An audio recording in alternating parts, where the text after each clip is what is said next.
Hello guys, welcome to our channel. তো কেমন আছো সবাই? আশা করি সবাই খুবই ভালো আছো। তো অনেক দিনই তোমাদের ভিডিও দেওয়া হয়নি, তাই ভাবলাম আজ একটা ভিডিও আপলোডই করা যাক। তো অনেকই ভিডিও আছে, বাট আমার অডিও বসানোর টাইম হচ্ছিল না। তো যাই হোক, তো ওই ভিডিওটা হয়তো পোস্ট করা হবে না কোনো দিনও। যদি কখনো সময় পাই তো অবশ্যই পোস্ট করব।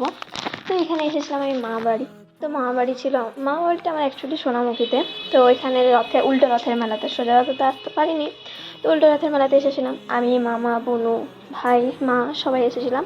তো এখানে মাইমা আর ভাই রোল খেতে ঢুকেছিলো। তো এরা বেরিয়ে আসছিলো যখন, তখন আমি ভিডিও করছিলাম। তো মাহিমা তখন আস্তে আস্তে হাসতে হাসতে আসছিলো, আমি জিজ্ঞেস করছিলাম যে রোল খাওয়া হলো।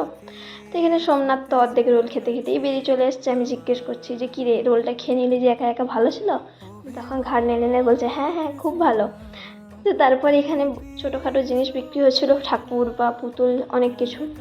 তো এখানে আমাদের বোনু সব যা পাচ্ছিলো সব টেনে নিয়ে চলে আসছিলো। তাই একদিকে মামা আর একদিকে মা দুজনে মিলে ধরে আছে। তো আমি খেতে গিয়েছিলাম ভেলপুরি, ওরা খেয়েছে রোল, তো আমাকে তো ভেলপুরি খেতেই হবে। এই দোকানটার থেকে মামা এক প্লেট মোমো কিনেছিল। তো মোমোটা এত বাজে খেতে ছিল, না ছিল নুন আর পুরো বাসি। তো যাই হোক, আমরা এখানে পাপড়ি চাট ফুচকা খাওয়ার পর আমরা আবার যাচ্ছি রথ দেখতে। তো রাস্তা খুব ফাঁকা, কারণ 9:30 বেজে গেছে, প্রায় রথ টানাও হয়ে গেছে। রথ ট্রেনে একদম রথতলাতে নিয়ে চলেও এসেছে। তো এরপরে রেখে দেবে রথ, তার জন্য সবাই ওখানে রথটাকে ঘুরোচ্ছে। তখন আমরা যে দেখতে এসেছি, কারণ যখন আমরা রথের মেলাতে ঢুকেছি তখন প্রচুর ভিড় ছিল।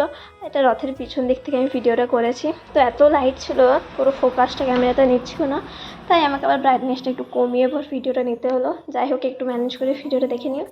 আর এটা ছিল রথের সামনের দিকটা। তো অবশ্যই জানিও রথটা কীরকমভাবে সাজিয়েছে, কীরকম এরকম দেখেছে। আর তোমরা রথে কে কোথায় গিয়েছিলে সেটাও জানিও। তো এরপরে আমরা বাড়ি ফিরছি। তো বোনের জন্য একটা বেলুন আর আমাদের আরাধ্যার জন্য একটা বেলুন। আরাধ্যা আসতে পারেনি কারণ ওর শরীর খারাপ। তো এরপর পুরো রাস্তা ফাঁকা, যাওয়ার সময়ও ফাঁকা ছিল, আসার সময়ও ফাঁকা ছিল। মেন ওই সব বাজারের লোক অ্যাকচুয়ালি রথ তোলাতেই ছিল। তো যাই হোক, এখানে আমার সোমনাথ জ্ঞান দিচ্ছে বাইরের খাবার খাস না, এসে হ্যান ত্যান নিজে রোল খেয়ে পর। তারপরেই আমরা আইসক্রিম কিনে নিয়েছি, আমি আর সোমনাথ মা আইসক্রিম কিনতে গিয়েছিলাম। তো এখানে আমাদের মহারানী ফোন দেখতে দেখতে বিজি। তো ভিডিওটা ভালো লাগলে অবশ্যই লাইক কমেন্ট শেয়ার করো। আর আরও নতুন নতুন ভিডিও আসতে চলেছে, তো পাশে থেকো। টাটা। আর কমেন্ট করতে ভুলো না কে কোথায় গিয়েছিলে রথে। টাটা।